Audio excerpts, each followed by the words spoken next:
যে মেয়েটিকে ছেলের বউ হিসেবে পেলো তার সঙ্গে আমাদের ওই মিনতি, তারই কোনো পার্থক্য করা যায় না। So you have no form. আর যে সুন্দরী মেয়েটিকে আমার বৌদি ছেলের বউ হিসেবে পছন্দ করলো, সে আবার তাদের বিজনেস ফ্যামিলি সব নিয়ে বানিয়ে বানিয়ে অনেক কথা বলে বিয়েটা ফিক্স করলো, তারপর বিয়ের মণ্ডপ থেকে অন্য একটা ছেলের সঙ্গে পালিয়ে গেল। মানে মঞ্জিরা, আমি বুঝতে পারছি না, এতগুলো ঘটনা ঘটে গেল, তুই কিছু আমাকে জানাসনি? বৃদ্ধি তো মানে জোর বাঁচান বেঁচে গেছে। মানে ভাব, ওই মেয়ে যার গলায় পড়বে তার কি দুর্ভোগ হবে। আই সোয়্যার, আমি যদি সেদিনকে কাজে ফেসে না যেতাম, আমি যদি বিয়ের মণ্ডপে থাকতাম, ওই বউয়ের লাইফটা এইভাবে নষ্ট হতে দিতাম। বাট ওই কপাল, ফেট, ওটা তো কেউ চেঞ্জ করতে পারে না।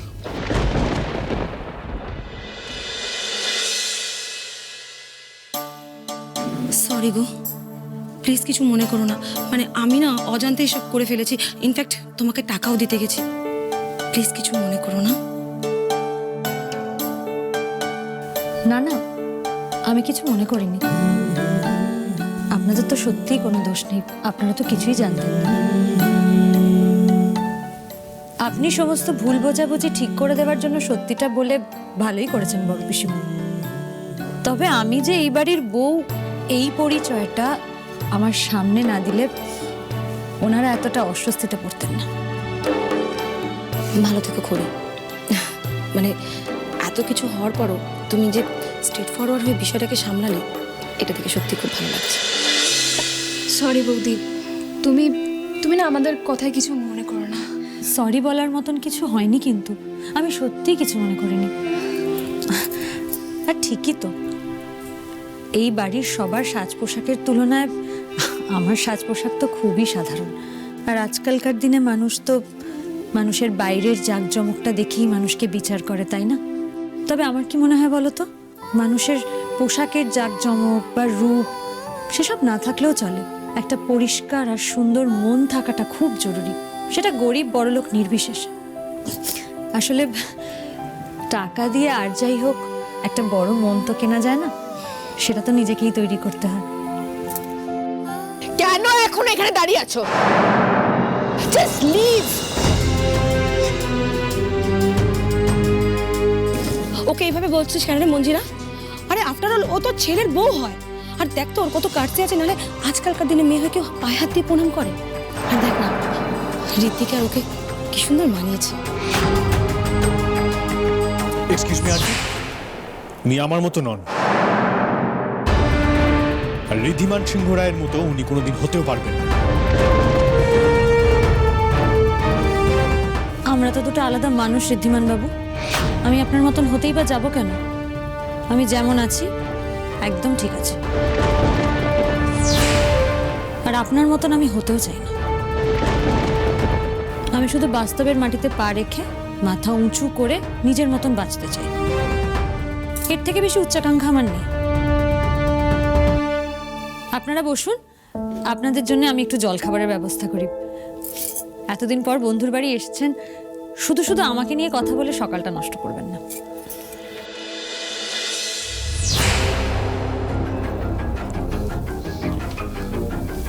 তুই যদি সেদিনকে বেনিফিট অফ ডাউটের চক্রে একে এই সুযোগটা না দিতিস, তাহলে কিন্তু তনয় আন্টিদের সামনে আমাদের পরিবারকে এইভাবে হিমিলেট হতে হতো।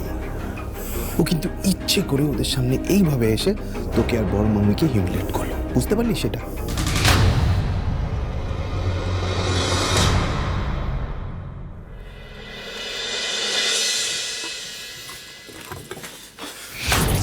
আরে কি হলোটা কি? কি ভেবেছেন আপনি? হ্যাঁ, কেন মামার সাথে এরকম করছেন? মানেটা কি? কি করেছেন আপনার মার সাথে? একদম বোকা সাজবেন না, আপনার এই নাটক কিন্তু আমি আর সহ্য করব না। কি হয়েছে সেটা স্পষ্ট করে বলুন তো। আর ছাড়ুন আমাকে, আমি কিন্তু বারণ করেছি, আমাকে আমাকে এভাবে ধরবেন না, গায়ে হাত দেবেন না। আপনাকে আমি বলেছি, এই বাড়িতে থাকতে হলে এই বাড়ির লোকজনকে সম্মান করতে হবে। আপনার জন্য এই বাড়ির যদি অসম্মান হয় তাহলে কিন্তু সেটা আমি সহ্য করব না। এমনি তো আপনাকে আমার সহ্য করতে হচ্ছে, তারপরেও আপনি কেন আমার মাকে অসম্মানিত করছেন বলুন? একদম বাজে কথা বলবেন না, আমি কাউকে অসম্মান করিনি ঋদ্ধিমান বাবু, অযথা আমাকে একদম দোষারোপ করবেন। অযথা কেউ আপনাকে দোষারোপ করছে না, বরং আপনার জন্য আমাদের মাথা নিচু হচ্ছে। এই পোশাক পরে কেন আপনি লোকজনের সামনে গেছিলেন? কেন গেস্টদের সামনে গেছিলেন? আর কেন মুখ খুলেছেন? কোন সাহসে বলুন? কেন? অন্যায় কি বলেছি আমি? আর আমি কি বলবো না বলবো তার জন্য অনুমতি নিতে হবে নাকি আপনার থেকে? শুনুন রঘুরাম বাবু, আমি কিন্তু কাউকে অপমান করিনি, আগ বাড়িয়ে নিজের পরিচয় দিতে যাইনি। তনয়া কাকিমা আমাকে যাই ভাবুক, আমি কিন্তু একটা কথাও বলিনি, আপনাদের সম্মান রক্ষারই চেষ্টা করছিলাম। আর আমি তো ওনাদের কোনো কথার উত্তর দিইনি, আমি তো চলেই আসছিলাম। তারপর আপনাকে আর আপনার মাকে মিথ্যাবাদী প্রমাণ করার চেষ্টা করছিল আপনারই বড় পিসিমণি আর আপনার ভাই রাহুল। এগুলো আপনার চোখে পড়ে না? অযথা আমাকে কেন দোষারোপ করছেন আপনি? আর তাছাড়া একটা কথা একদম ভুলে যাবেন না, আপনাদের যেরকম সম্মান আছে আমারও কিন্তু সম্মান আছে ঋদ্ধিমান বাবু। যে যেমন খুশি ব্যবহার করবে আমার সাথে আমি কিন্তু মেনে নেব না। এবার ছাড়ুন আমায়, জল খাবার দেবো ওনাদের। আপনি বোধহয় একটা ভুল ধারণার মধ্যে রয়েছেন, যেটা আমি ভেঙে দিতে চাই। আপনাকে মন্দির থেকে এ বাড়িতে নিয়ে এসেছি মানে এই নয় যে আপনাকে আমি মেনে নিয়েছি বা আপনার প্রতি একটা অগাধ বিশ্বাস জন্মে গেছে আমার। সেটা কোনোদিনও হবে না, not in this life time. আপনাকে শুধু সত্যিটা প্রমাণ করার জন্য একটু সময় নিয়েছি। আমার মনে হয় সেটার উপর আপনার ফোকাস করলে বেটার। শুনুন, আমি চাই না আপনি আমাকে মেনে নিন, তাই বারবার ওই এক কথা বলে আমাকে একদম শাসানোর চেষ্টা করবেন না। আর একটা কথা আপনি খুব ভালো করে বুঝে নিন, আমিও কিন্তু আপনাকে স্বামী বলে মেনে নিইনি।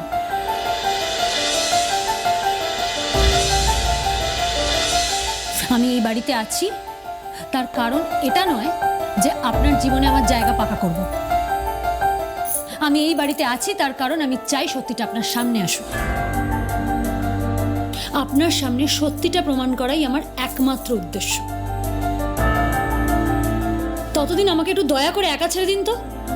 এমনিতেও আমি যেখানে যাচ্ছি আপনি সেখানে চলে আসছেন, ফলো করে চলেছেন আমাকে। এখন তো দেখছি আপনি রান্নাঘরেও চলে এসেছেন। হ্যাঁ এসেছি, বেশ করেছি। এটা আমার বাড়ি, এটা আমার রান্নাঘর, আমি যেখানে ইচ্ছে যাবো। আপনি বলার কে? বাহ, ভালো তো। তাহলে গেস্টও তো আপনার, দিন না ওদেরকে একটু খাবারগুলো বেড়ে দিন না। মানে এটা কি? আপনি আমায় কাজ নিয়ে ভয় দেখাচ্ছেন? শুনুন, এমনিতে আপনার জন্য আমার কাজে সময় নষ্ট হচ্ছে। আর আপনি যে বলছেন না যে আপনি যেখানে যাচ্ছেন আমি সেখানে চলে আসছি, হ্যাঁ আসছি, তার কারণ আপনার দিকে নজর রাখাটা জরুরি। নজর রাখা জরুরি? যার দিকে নজর রাখলে আজ এত কিছু হতোই না, তাকে তো যা ইচ্ছে করার ছাড়পত্র দিয়ে রেখেছেন। বরং সেদিকে একটু নজর দিন, আপনার উপকার হবে। মানে আবার কি? আপনার ভাই রাহুল করি। সারাক্ষণ কানের কাছে চিৎকার করবেন না তো, ভালো লাগছে। কি হলো? কি হলো? লেগেছেন? দেখি, দেখতে দিন আমায়। সারাক্ষণ হাত পা নাচান কেন সবসময়? যত সব ইডিয়টিক ব্যাপার।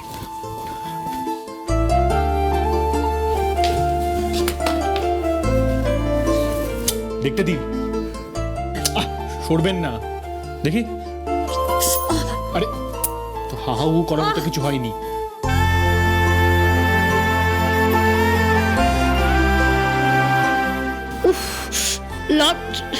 কিচ্ছু না, চুপচাপ থাকুন। একটু লেগেছে, ঠিক হয়ে যাবে, অত চিন্তার কিছু নেই। উয়া করার মতো কিছু হয়নি।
ঋদ্ধি,